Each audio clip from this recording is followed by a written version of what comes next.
and think about how you can improve your business. That's the working on. You need to carve out time to work on your business. And so, and the question frequently is how much time? But if I were to ask your group of followers, I'd probably suggest that most of them would say they spend about 5% of the time actually thinking about their business and 20% of the time managing the different things that need to be managed and 75% of the time putting out fires. Hi, guys, and welcome to the House Call Vet Cafe podcast. I'm Dr. Eve Harrison. I'm a full-time integrative concierge house call veterinarian in Los Angeles, and I help other vets to build their unique mobile practices on their terms. This podcast is for and by house call and mobile veterinarians, so it is meant to give our community a platform to connect, to share our stories, to lift each other up, and to support each other. Most of us work solo as lone wolves, right? So for me, it's been really powerful to be able to physically hear the voices of my colleagues from all over the world and to get a chance to feel that we truly are part of a community of very real other human beings who get it. While you may be alone in that little bubble of your own vehicle when you're on the road seeing patients, I welcome you to join our community by tuning into our own podcast when you're on your way to your next house call. Whether you're a super experienced house call vet with 30 years of experience, you're a brand new prospective house call vet just looking to get started, or you're house call curious, there will be something for you in this podcast. Each episode, you will hear interviews from other mobile veterinarians just like yourself who are doing unique and innovative things, vets who are sharing their stories, their struggles and challenges, and you can also look forward to hearing valuable information and perspectives from specialists and experts outside of our micro niche. And finally, if becoming a house call veterinarian is something that you've been thinking about exploring, or you're looking for some extra support getting your own mobile practice to feel more profitable and sustainable for you, check out the information in the show notes about my course and our above and beyond supportive private community for members only, plus our monthly group coaching sessions within the House Call Vet Academy. You can also check out my free public Facebook group, which is also called the House Call Vet Cafe, the same name as this podcast, and which is a warm and cozy community for mobile vets to support each other in professional and personal development, in creative entrepreneurship, and in friendship. So thank you guys for spending time with me today. Let's dive into the episode. Okay, everyone. Today we have one of the coolest guests ever on the podcast. We have Dr. Peter Weinstein with us today. And for those of you who know who he is, good on you. If not, you're about to find out about someone really cool. So Peter Weinstein is an Illinois vet school grad, and he got his MBA from the University of Redlands to continue to develop his role in the veterinary world. And as a result of the MBA, he was able to relocate, expand, and sell his practice around 20 years ago. He served as president of the Southern California Veterinary Medical Association and the California Veterinary Medical Association, and is a past president for Vet Partners, the National Consultants Association. Additionally, he acted as medical director overseeing the claims department for veterinary pet insurance. Dr. Weinstein supports the veterinary profession generally through his company PAW. He recently left as the executive director for Southern California Veterinary Medical Association after 14 years to go ahead and teach and educate. He has spoken and written extensively on practice management, team building, leadership, collegiality, marketing, and other topics focused on making the veterinary profession better for all of those affiliated with it. He is, very importantly, also one of the co-authors of one of my favorite books ever, The E-myth Veterinarian: Why Most Veterinary Practices Don't Work and What to Do About It, co-written with Michael E. Gerber. So don't know if you guys can see it here, but this is it. Fantastic book, and just another few moments from me speaking in this introduction. I want to read to you guys something really amazing that Dr. Weinstein wrote, just so you can kind of get a sense of the book and what he's got to say, okay? So Dr. Weinstein says on page 30 of E-myth Veterinarian, "Here was a gig where I could do something great, fix animals, and be financially successful. Sign me up. But as an entrepreneur with my own practice, I soon realized the money part of the equation was the most challenging. Being socially conscious, I focused on doing good for the animals and society, frequently to my own financial detriment. Making money was less important than the vomiting puppy owned by an 11-year-old.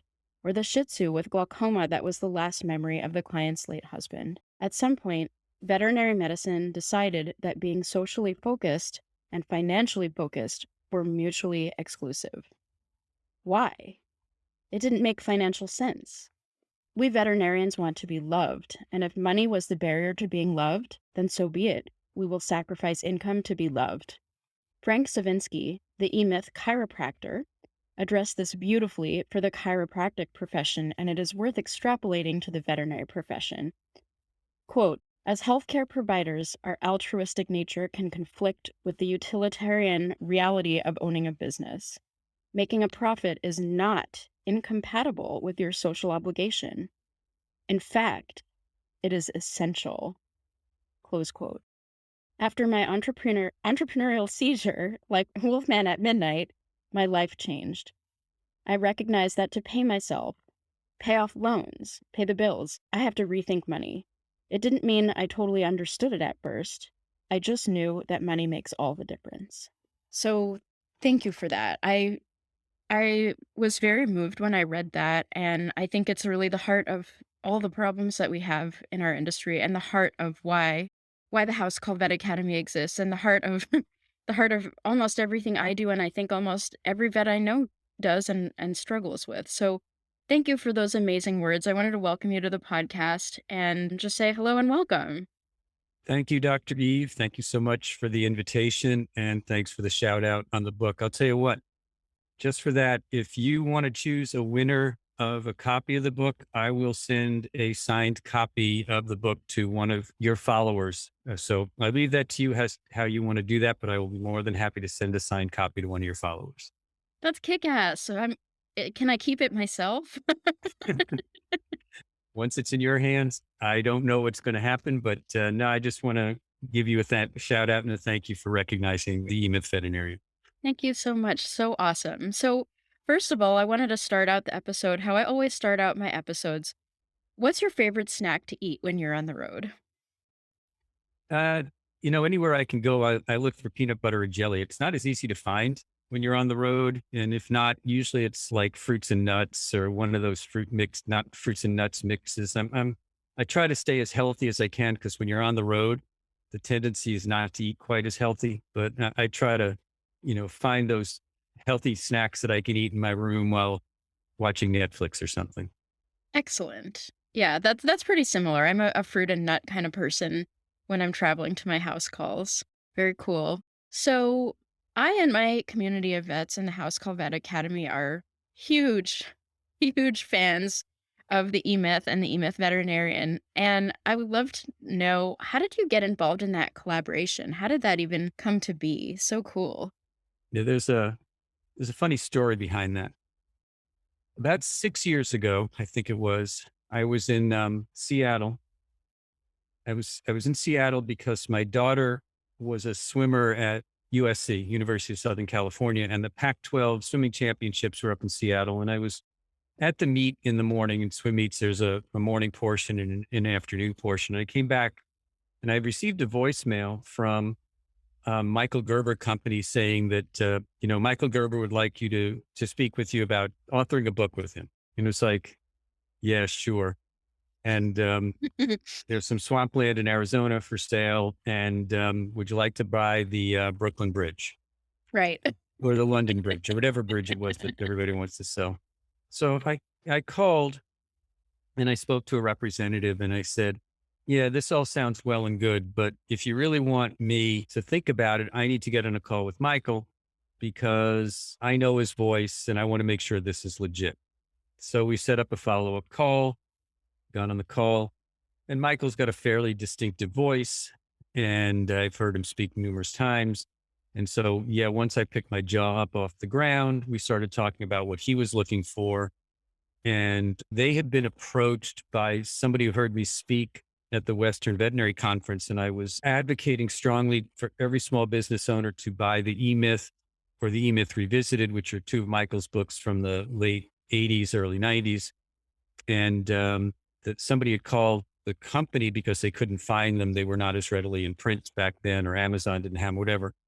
And so when Michael heard that I was advocating for the book and then I had applied his learnings in my practice, he thought I would be a good co-author. So it was fortuitousness more than anything else, and a little skepticism on my part that this was legit, but it turned out to be legit.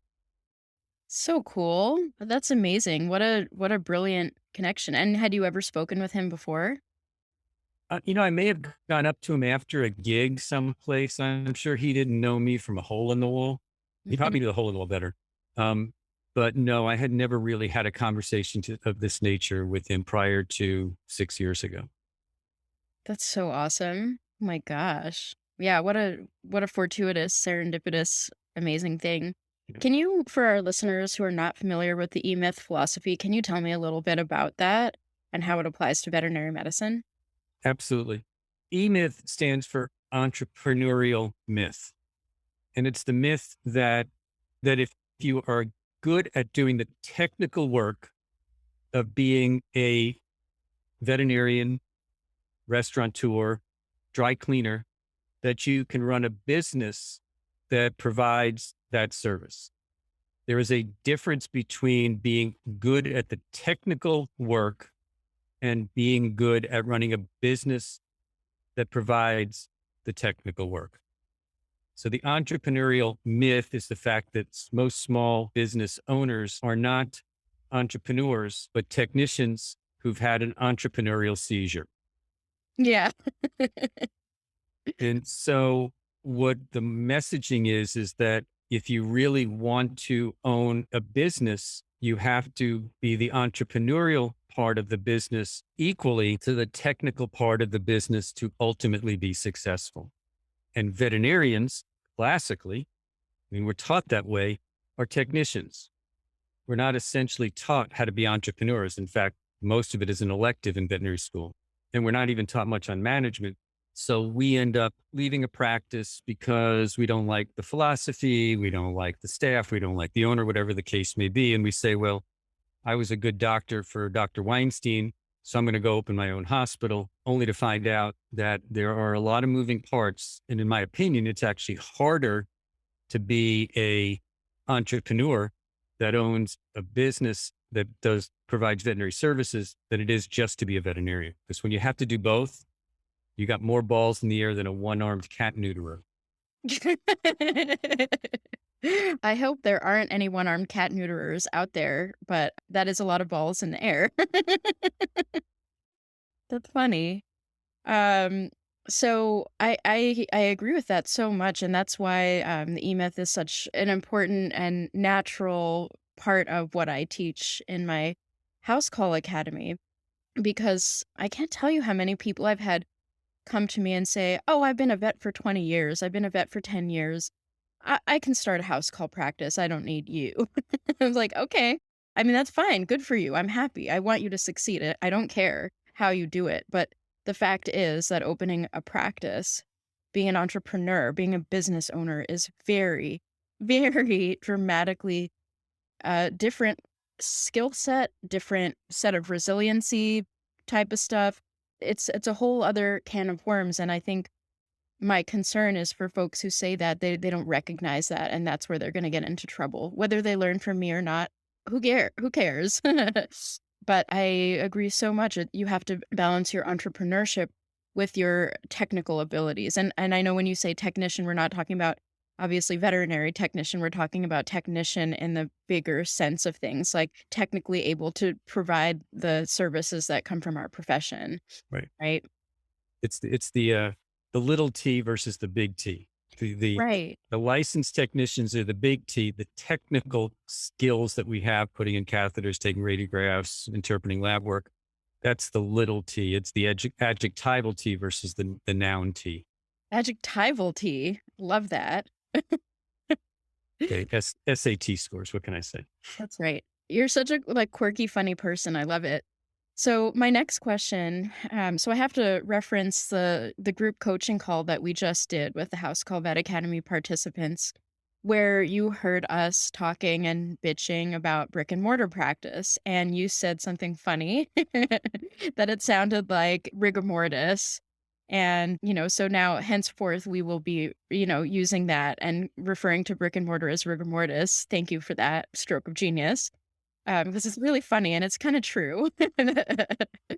And so that being said, I know your experience is primarily with rigor mortis practice, and the house call vet model is a little bit different. But generally, can you tell me a little bit about how the E-myth might apply to veterinarians in general? So foundationally, when I build the concepts behind the E-myth for veterinarians, I start with the fact that the foundation for any successful business is leadership. All right. That cement, the concrete that you want to build your business on is leadership. Now in house call practice, it's leadership on wheels. So your foundation has got wheels, but same concept. And that leadership then needs to define a vision, what the practice is going to look like, a mission, why you're doing everything you do, core values, which are the way you're going to behave when you deliver all of this, and standards of care. And I don't care if it's you, yourself, and you that are doing it or a team, you still would benefit to have a vision, a mission, core values, and standards of care. That's any business. And that's a 12 doctor hospital or a part time house call doctor. And then to truly deliver a consistent experience, you need to develop systems and processes for doing things. And that's from making the appointment to confirming the appointment to checking the client in when you get to their house, to the physical examination that you perform, the discussions that you do, creating the invoice, filling the prescriptions. Everything that you do can be systematized, not roboticized. I'm not talking about making robots here. I am talking about just doing it so you're doing it in a consistent fashion and you don't have to think it through every time you do it. So if you make a peanut butter and jelly sandwich, at least in my experience, you want to put the peanut butter down first because it's a lot harder to smear the peanut butter on the jelly than the jelly on the peanut butter. Wow, that's true. And from a system standpoint, there's an order that you want to do things or you do the processes. And so if you do them in that order each time, every time, all the time, you're not going to make mistakes. You're not going to forget things. You'll be much more consistent. You'll be much more efficient. You'll be much more predictable. And that makes life so much easier. So whether you're delivering veterinary services or whether you are selling jewelry, you want to do things in a consistent fashion because clients, customers are looking for that. And so I would suggest that each of your house call vet academy minions can benefit from developing systems for everything that they do. And based upon the things that they do most often first, focus on the horses. I know some of your people probably do horses. Yeah. And then focus on the zebras later or the unicorns. Unicorns. We'll prefer unicorns. Okay, let's focus on focus on the horses now and the unicorns later. Exactly.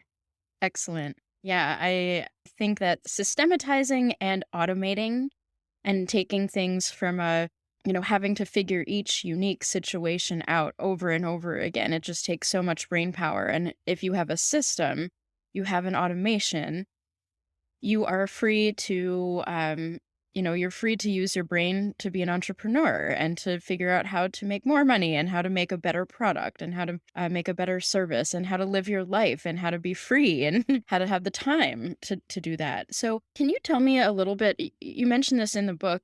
Can you tell me a little bit about your story as a veterinary business owner and the transformation that occurred in your practice as a result of these philosophies? I know you struggled for a long time, burnout, business owner burnout, vet burnout, just like I did. Tell me about that story a little bit. So I was working for great practice in Laguna Beach, California, and was pretty happy there, doing a good job making money for the owner, making money for myself.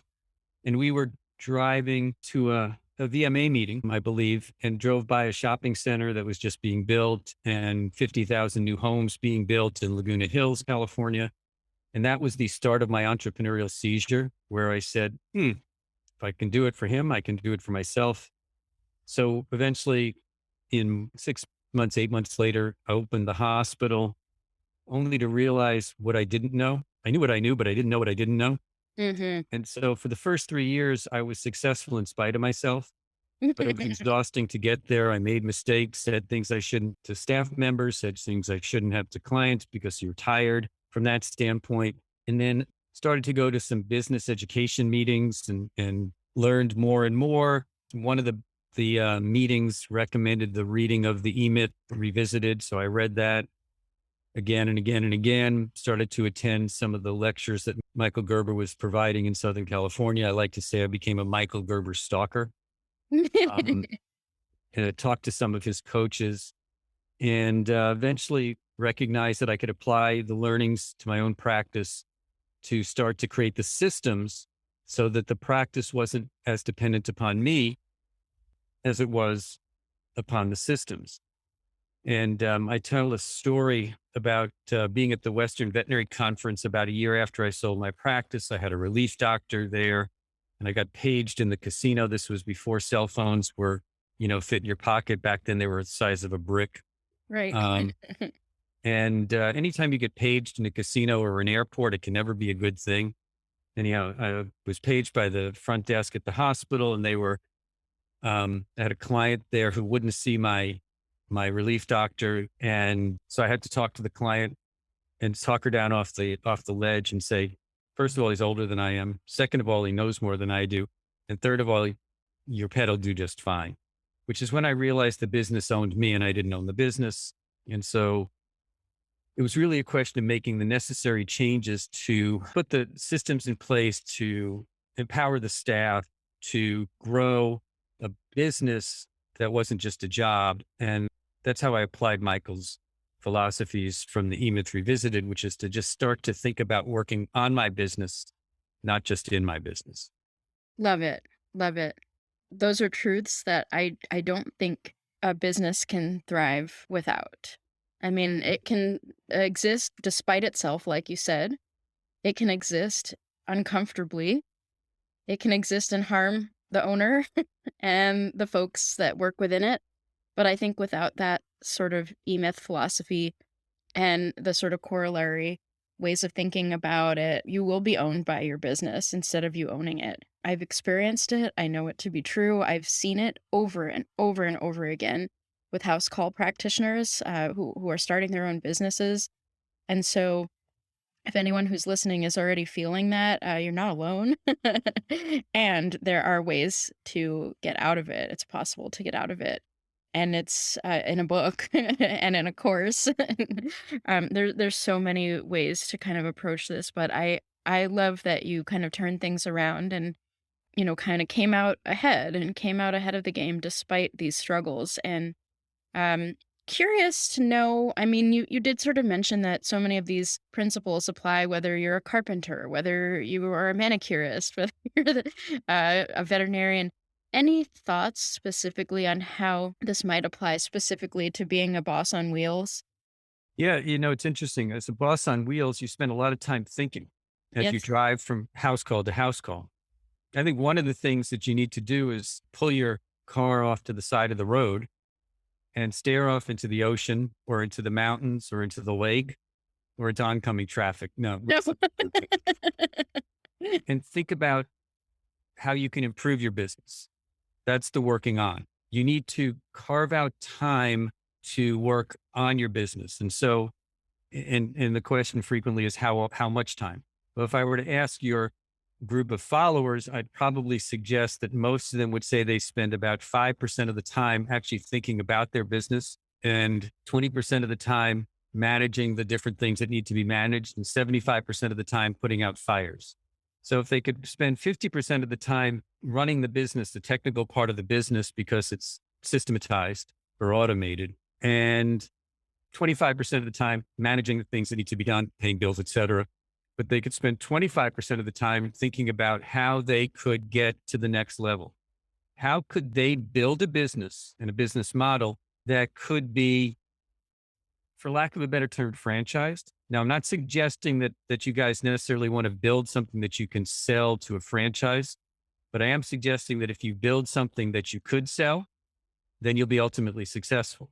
So if Yes. you think about that, begin with that in mind, Mm. so that you build a model that is replicable and isn't dependent upon you, you could hire Eve's replacement, Adam. Um, and when Eve isn't there, Adam can go about pulling apples off of trees and playing with snakes or whatever Adam did, but it's not going to be as dependent upon Eve. And so Adam could step in and run the systems in Eve's absence. So I would suggest that the most important thing you can do is carve out time to think about your business as a business and not continue to be buried in it as a job. Absolutely. It's very funny. I actually did speak to a local house call veterinarian named Adam just the other day about how we could collaborate. So that is kind of funny randomly. Okay, so yeah, I think that's spot on. Pull over, look out into the ocean while you're on the road. You have some ideas, pull over and write them down because that's gold right there. And yeah, for me, it's usually the ocean. I like to pull over by the side of the road and on the Pacific Coast, PCH, Pacific Coast Highway, and look out at the Pacific Ocean. And I do get a lot of my ideas there. And Instagram posts and stuff. A lot of that comes straight from the Pacific Ocean. So I love that. And kind of in closing, is there anything else that you'd like people to know about you or your work? Any other messages that you'd like to share with house call veterinarians, mobile veterinarians, prospective house call or mobile veterinarians? Yeah, I think that the mobile veterinary world is a relatively new one in one fashion and a relatively old one. Because if you think about the mixed animal practitioner of 100 years ago, that was a mobile veterinarian. James Harriet was a mobile veterinarian with a brick and mortar or a rigor mortis to go back to. And as you said, Noah was also mobile. Right. Very mobile. He didn't have wheels. He had water. But I think that the messaging is that as a group, if you can work together to solve problems for the greater good of your group, everybody benefits. And then also think about that for the greater good of the profession. I think many of us are introverts and we don't share our ideas. We don't share our thoughts, and you don't have to do it face to face. You can do it in writing. You could do it behind a keyboard. You could do it as anonymous, Mhm. but I think Anonymous. anonymous. And I do think that we as a profession need to learn to come together to find solutions for some of the exciting opportunities that exist. Notice I didn't say challenges because everybody wants to think negative. I think positive in the sense that, yeah, we could control our own destiny if we actually sit down and try to envision how we can get there. So bottom line is never stop learning, never stop reading, work with other people to find collaborative solutions that are for the greater good of your house call group. But then can those be extrapolated for the greater good of the profession as a whole? Wonderful. I love that. That's what it's all about. Really, that collaboration, lifting each other up, not reinventing the wheel. Some of us are doing things in ways that are very healthy and happy. And, there's a lot to share and ways to get folks who are struggling in the industry out of the misery that they might feel they're trapped in, but maybe they're not trapped, right? You said something about this earlier. Just, move. If you're not okay where you are, keep moving, change something. You don't have to stay where you are. You don't have to stay stuck. Right. We're all here for you. Maybe there's the difference between a grave and a rut, What? the depth and how long you're in it. Exactly. That's it. That's it. Yep. Thank you so much for this wisdom. I wanted to close our episode by asking you what's your favorite tea or coffee or other beverage to drink since we are in the House Call Vet Cafe. Well, coffee in the morning and pretty much water throughout the day. Maybe some orange juice or whatever, but I think I'm pretty much a water guy. You go to a restaurant, I don't order. I used to order iced tea, but sorry, I got a plastic water bottle. I'm in a hotel room, um, but mostly water and some coffee, and every once in a while. But I don't drink any alcoholic beverages or wine or beer or anything like that. So I'm a water guy. Sorry. No, that's great. Water is the source of all life. So cheers. Cheers to that. I don't know. You're not supposed to cheers to water, but screw it. We're Why doing not? it. Cheers to water. Cheers to the E-myth Veterinarian. Thank you so much for your wisdom and your knowledge and your inspiring perspective on things. So Thanks again. We'll talk to you soon. Thank you, Dr. Eve. Thanks so much for the invitation. Best of luck to all of you. Control your own destiny, set the direction that you want, and don't let anybody tell you that you can't get there. Awesome. See you next time. Thank you so much for listening to this episode of the House Call Vet Cafe. If you enjoyed this episode, then hit the subscribe or follow button on Apple Podcasts, Spotify, Google Podcasts, YouTube, or wherever you listen to podcasts so you never have to miss an episode. This podcast is made specifically for you, so don't be shy if you'd like to reach out and let me know your thoughts on this episode. You can find me on Instagram and Facebook as the House Call Vet Academy, where I also share more valuable content. If you're interested in learning more about consulting for House Call Vets or the House Call Vet Academy online course and community, please click on the link in the show notes. Have an amazing rest of your day, and I can't wait for you to join us for our next episode of the House Call Vet Cafe.